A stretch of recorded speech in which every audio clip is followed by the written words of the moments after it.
ನಮಸ್ಕಾರ ವೀಕ್ಷಕರೇ, SR Kannada TV ಚಾನಲ್ಗೆ ಸ್ವಾಗತ. ನಾವು ನಿಮ್ಮ ಜ್ಯೋತಿಷ್ಯ ರತ್ನಾಕರ ಪಂಡಿತ್ ಗಣಪತಿ ಭಟ್ ಗುರುಜಿ. ವೀಕ್ಷಕರೇ, 2026 ವರ್ಷ ಭವಿಷ್ಯ ವೃಶ್ಚಿಕ ರಾಶಿಯವರ ಫಲಗಳ ಬಗ್ಗೆ ತಿಳಿದುಕೊಳ್ಳೋಣ. 9ನೇ ಮನೆಯಲ್ಲಿ ಗುರುವಿನ ಸಂಚಾರ ಫಲದಿಂದ ಭಾಗ್ಯಾಧಿಪತಿಯಾದ ಗುರು ಈ ವರ್ಷದಲ್ಲಿ ವೃಶ್ಚಿಕ ರಾಶಿಯವರಿಗೆ ಮುಟ್ಟಿದ್ದೆಲ್ಲ ಬಂಗಾರ ಮಾಡ್ತಾನೆ. ಹೌದು, ಗುರುಬಲದ ಕಾರಣ ಕೆಲಸ ಕಾರ್ಯ, ಹಣಕಾಸು, ವ್ಯಾಪಾರ, ವ್ಯವಹಾರ, ಆರೋಗ್ಯದಲ್ಲಿ ಹಾಗೂ ಸಂತಾನದಲ್ಲಿ ಅದೃಷ್ಟದ ಫಲ ಇದೆ. ಇಷ್ಟಾರ್ಥ ಕಾರ್ಯಸಿದ್ಧಿ ಆಗೋ ವರ್ಷ ವೃಶ್ಚಿಕ ರಾಶಿಯವರಿಗೆ 2026ನೇ ವರ್ಷ ಅಂತಿರುವುದು. ಮಹಾನಕ್ಷತ್ರಕ್ಕೆ ಸಂಬಂಧಪಟ್ಟಂತಹ ರಾಶಿ ಅನುರಾಧ ನಕ್ಷತ್ರಕ್ಕೆ ವೃಶ್ಚಿಕ ರಾಶಿ ಸಂಬಂಧ ಇರುತ್ತೆ. ವೃಶ್ಚಿಕ ರಾಶಿಯವರು ಸ್ವಲ್ಪ ಮುಂಗೋಪಿಯ ವ್ಯಕ್ತಿಗಳು, ಹಠದ ಸ್ವಭಾವದವರು, ಚಾಲೆಂಜಿಂಗ್ ಜೀವನನ ಎಕ್ಸ್ಪೆಕ್ಟ್ ಮಾಡ್ತಾರೆ, ಸಂದಿಗ್ಧ ಪರಿಸ್ಥಿತಿಗಳನ್ನ ತಗೋತಾರೆ, ಒತ್ತಡದ ಪರಿಸ್ಥಿತಿಗಳನ್ನ ರಿಸ್ಕಿ ಹಾಕೊಳ್ಳುವಂತಹ ವ್ಯಕ್ತಿಗಳು, ಭಾಳ ಒತ್ತಡದ ಕೆಲಸ ಕಾರ್ಯಗಳಿಗೆ ಹುಮ್ಮಸ್ಸು ಕೊಡ್ತಾರೆ, ಅಂಥ ಕೆಲಸ ಕಾರ್ಯದಲ್ಲಿ ಇನ್ವಾಲ್ವ್ಮೆಂಟ್ ಆಗ್ತಾರೆ, ಭಯ ಪಡುವಂಥ ವ್ಯಕ್ತಿಗಳಲ್ಲ, ಮತ್ತು ಬಹಳ ಶ್ರಮಜೀವಿಗಳು, ಕಷ್ಟಜೀವಿಗಳು ಅಂತ ಹೇಳ್ಬೋದು. ಹಾಗೆ ಮನಸ್ಸಲ್ಲಿ ಏನಾದರೂ ವಿಷ ಇಟ್ಕೊಂಡ್ರೆ ಅಥವಾ ಯಾರ ಮೇಲಾದರೂ ದ್ವೇಷ, ಕ್ರೋಧ ಏನಾದರೂ ಇಟ್ಕೊಂಡ್ಬಿಟ್ರೆ ಸುಲಭವಾಗಿ ಬಿಡುವಂಥ ವ್ಯಕ್ತಿಗಳಲ್ಲ ವೃಶ್ಚಿಕ ರಾಶಿಯವರು. ಹೇಗಾದರೂ ಮಾಡಿ ಅವರು ಸೇಡು ತೀರಿಸಿಕೊಳ್ಳುವಂಥ ಮನೋಭಾವನೆ ಇದ್ದಂಥ ವ್ಯಕ್ತಿಗಳಾಗಿರ್ತಾರೆ. ಅದೇ ವೃಶ್ಚಿಕ ರಾಶಿಯವರಿಗೆ ಈ ವರ್ಷದಲ್ಲಿ ಹೇಗೆ ಅದೃಷ್ಟ ಬದಲಾವಣೆ ಆಗ್ತದೆ?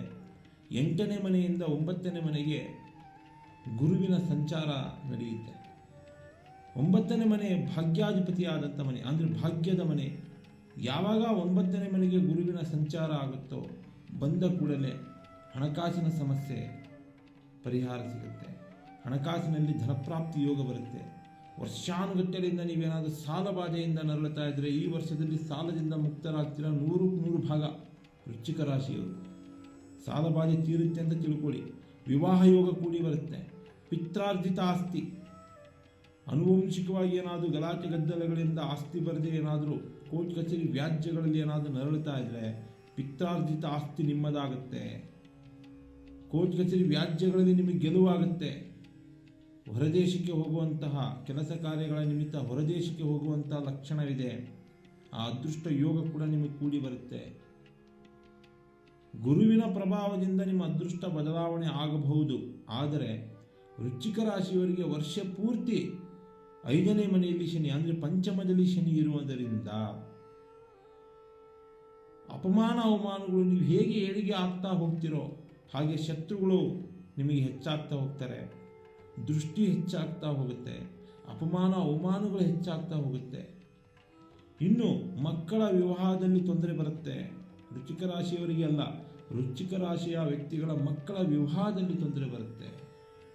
ಮಕ್ಕಳ ನಡವಳಿಕೆಯಲ್ಲಿ ಏರುಪೇರಾಗ್ತದೆ. ನೀವೇನು ಡೆಸ್ಟಿನೇಷನ್ ಇಟ್ಟಿರ್ತೀರ ಮಕ್ಕಳ ಮೇಲೆ, ಅದೆಲ್ಲೋ ಆ ಗೋಲ್ ಮಕ್ಕಳು ರೀಚ್ ಮಾಡ್ತಾ ಇರೋದಿಲ್ಲ. ಎಲ್ಲೋ ಸಮಸ್ಯೆಗೆ ಸಿಲುಕಾಗ್ತಾರೆ ನಿಮ್ಮನ್ನು. ಮಕ್ಕಳಿಂದ ಗಂಡಾಂತರಗಳನ್ನ ಎದುರಿಸ್ತೀರ. ಮಕ್ಕಳಿಂದ ಸಮಸ್ಯೆ ಹೆಚ್ಚಾಗುತ್ತೆ ಈ ವರ್ಷದಲ್ಲಿ. ಎಚ್ಚರಿಕೆಯಿಂದಿರಿ ಮಕ್ಕಳ ಜೀವನದಲ್ಲಿ ವೃಶ್ಚಿಕ ರಾಶಿಯವರು.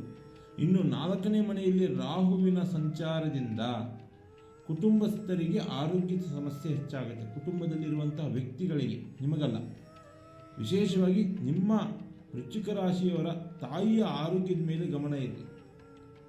ಅಂದರೆ ಏನು ಕುಟುಂಬದಲ್ಲಿರುವಂತಹ ತಂದೆ ತಾಯಿಯ ಆರೋಗ್ಯಗಳ ಮೇಲೆ ವೃಶ್ಚಿಕ ರಾಶಿಯವರ ಜೀವನದಲ್ಲಿ ಸ್ವಲ್ಪ ಅನಾಹುತಗಳು ಕಾಡುತ್ತೆ. ಅವರ ಆರೋಗ್ಯದಲ್ಲಿ ಏನಾದರೂ ಏರುಪೇರಾಗುವಂಥದ್ದು, ಸಮಸ್ಯೆಗಳಾಗುತ್ತೆ.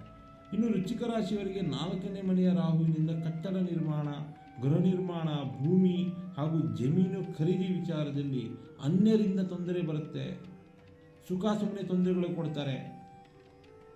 ನೆಗೆಟಿವಿಟಿ ಅಂತ ಹೇಳ್ತೀವಿ ಇದನ್ನು. ಇದ್ರ ಬಗ್ಗೆ ಸ್ವಲ್ಪ ಗಮನ ಇಡಿ. ಹಾಗೂ ಕರ್ಮಸ್ಥಾನದಲ್ಲಿ ಕೇತುವಿನ ಸಂಚಾರದಿಂದ, ಅಂದರೆ 10ನೇ ಮನೆಯಲ್ಲಿ ಕರ್ಮಸ್ಥಾನ ಕೇತುವಿನ ಸಂಚಾರ ಬಂದಾಗ ನಿಮಗೆ ಮಾನಸಿಕ ಖಿನ್ನತೆ ಹೆಚ್ಚಾಗುತ್ತೆ.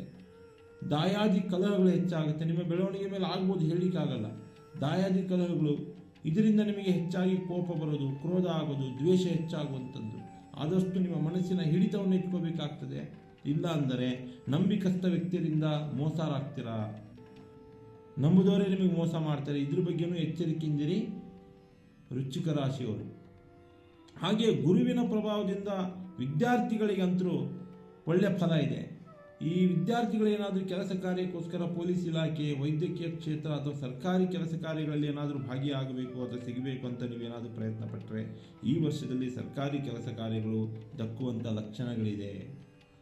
ವೃಶ್ಚಿಕ ರಾಶಿಯವರಿಗೆ ರೈತಾಪಿ ವರ್ಗದವರಿಗಂತೂ ಬಹಳ ಅದೃಷ್ಟದ ಫಲ ಇದೆ. ರಾಜಕೀಯ, ಸಿನಿಮಾ ರಂಗದಲ್ಲಿ ಏನಾದರೂ ನೀವು ಮುಂದುವರಿಬೇಕು ಅಂದ್ರೂ ಕೂಡ ಅಲ್ಲೂ ಕೂಡ ಒಳ್ಳೆ ಬೆಳವಣಿಗೆ ಹೋಗ್ತೀರಾ. ಗುರುವಿನ ಪ್ರಭಾವ ಅಂದರೆ ಪೂರ್ವಜಕರ ಆಶೀರ್ವಾದನೂ ಚೆನ್ನಾಗಿ ಬರುತ್ತೆ ಅಂತ ಹೇಳ್ಬೋದು. ನಿಮಗೆ ಒಳ್ಳೆ ಗೈಡೆನ್ಸ್ ಸಿಗುತ್ತೆ. ಹಾಗೆ ನಿಮ್ಮ ಪೋಷಕರಿಂದ ಸಹಾಯ ಕೂಡ ಆಗ್ತದೆ, ಗುರುಗಳಿಂದ ಸಹಾಯ ಆಗ್ತದೆ. ಏನಾದರೂ ಒಂದು ಒಳ್ಳೆ ರೂಟ್ ನಿಮಗೆ ಸಿಗುತ್ತೆ ಈ ವರ್ಷದಲ್ಲಿ ಅಂತ ಹೇಳ್ಬೋದು. ಇನ್ನು ವರ್ಗಾವಣೆ ಆಗಬೇಕು ಅಂದರೂ ಕೂಡ ಜೂನ್ ತಿಂಗಳಿನ ನಂತರ ವರ್ಗಾವಣೆ ಭಾಗ್ಯ ಸಿಗುತ್ತೆ. ಪ್ರಮೋಷನ್ಗಳಾಗಬೇಕು ಅಂದರೂ ಜೂನ್ ತಿಂಗಳಿನ ನಂತರ ಪ್ರಮೋಷನ್ ಭಾಗ್ಯ ಸಿಗುತ್ತೆ. ಕೆಲವೊಬ್ಬರಿಗೆ ಆಸೆ ಇರ್ತದೆ, ಎಷ್ಟೋ ವರ್ಷಗಳಾದರೂ ಪ್ರಮೋಷನ್ ಇಲ್ಲ, ವರ್ಗಾವಣೆ ಇಲ್ಲ ಅಂದರೂ ಕೂಡ ಜೂನ್ ತಿಂಗಳಿನ ನಂತರ ವೃಶ್ಚಿಕ ರಾಶಿಯವರಿಗೆ ಆ ಲಾಭ ಇದೆ. ಹಾಗೆ ಪಂಚಮದ ಶನಿಯ ಕಾಡಾಟದಿಂದ ಇದಂತೂ ಬಹಳ ಗಮನ ತಗೊಳ್ಳಿ. ದಂಪತಿಗಳ ಮಧ್ಯೆ, ವೃಶ್ಚಿಕ ರಾಶಿಯ ದಂಪತಿಗಳ ಮಧ್ಯೆ ಮನಸ್ತಾಪಗಳು ಹೆಚ್ಚಾಗ್ತದೆ, ಸಂಬಂಧಗಳು ಹಾಳಾಗ್ತದೆ, ಭಾವನಾತ್ಮಕತೆ ಹೋಗುತ್ತೆ, ಎಲ್ಲೋ ಈಗೋತನ, ಅಹಂಕಾರದ ಮನಸ್ಥಿತಿ ಕೂಡಿ ಬರುವಂಥ ಲಕ್ಷಣಗಳಿರ್ತದೆ. ದಂಪತಿಗಳ ಮಧ್ಯೆ ಹೆಚ್ಚಾಗಿ ಭಿನ್ನಾಭಿಪ್ರಾಯ ಹೆಚ್ಚಾಗ್ತದೆ, ಕೋಪ ಹೆಚ್ಚಾಗ್ತದೆ, ದ್ವೇಷ ಹೆಚ್ಚಾಗ್ತದೆ. ಇದರ ಬಗ್ಗೆ ಬಹಳ ತಾಳ್ಮೆಯಿಂದಿರಬೇಕು ವೃಶ್ಚಿಕ ರಾಶಿಯವರು. ಬಹಳ ಸಂಯಮದಿಂದ ಸುಸಂಸ್ಕೃತವಾಗಿ ಯೋಚನೆ ಮಾಡಿ, ದೈವ ದೇವತೆಗಳ ದರ್ಶನ ಮಾಡಿ, ಮನಸ್ಸಿನ ನಿಯಂತ್ರಣದಲ್ಲಿಟ್ಕೊಳ್ಳಿ. ಹಾಗೆ ಸಮಸ್ಯೆಗಳ ಪರಿಹಾರಕ್ಕೆ, ವೃಶ್ಚಿಕ ರಾಶಿಯವರು ಸಮಸ್ಯೆಗಳ ಪರಿಹಾರಕ್ಕೆ ಹನುಮಾನ್ ಚಾಲಿಸ್ ಪಠನೆ ಮಾಡಿ, ಹನುಮಾನ್ ಸ್ತೋತ್ರಗಳನ್ನ ಪಠನೆ ಮಾಡಿ, ಹನುಮಂತನ ದೇವಸ್ಥಾನಕ್ಕೆ ಹೋಗಿ ಬರ್ತಾ ಇದ್ದರೆ ನಿಮಗಿರುವಂಥ ಸಮಸ್ಯೆಗಳು ನಿಧಾನಗತಿಯಲ್ಲಿ ಪರಿಹಾರ ಸಿಗುತ್ತೆ.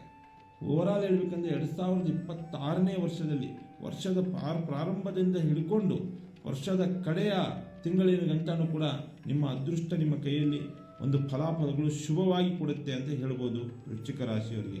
ಹಾಗೆ SR ಕನ್ನಡ TV ಚಾನಲ್ನ ಸಬ್ಸ್ಕ್ರೈಬ್ ಮಾಡ್ಕೊಳ್ಳಿ. ಒಳ್ಳೊಳ್ಳೆ ವೀಡಿಯೋಸ್ಗಳನ್ನ ಬಿಡ್ತಾ ಇರ್ತೀವಿ. ರಾಶಿ ನಕ್ಷತ್ರಗಳ ಬಗ್ಗೆ, ತಂತ್ರ ಮಂತ್ರಗಳ ಬಗ್ಗೆ ವಿಶೇಷ ಪರಿಹಾರ ಕೊಡ್ತೀವಿ. ಸ್ಕ್ರೀನ್ ಮೇಲೆ ನಂಬರ್ ಹೋಗ್ತಾ ಇರ್ತದೆ, ಕಾಲ್ ಮಾಡಿ, ನಿಮ್ಮ ಸಮಸ್ಯೆಗಳಿಗೆ ಚರ್ಚೆ ಮಾಡಿ, ವಿಮರ್ಶೆ ಮಾಡಿ ಪರಿಹಾರ ಕೊಡ್ತೀವಿ. ನಮಸ್ಕಾರ ವೀಕ್ಷಕರೇ, ಸರ್ವೇ ಜನೋ ಸುಖಿನೋ ಭವಂತು.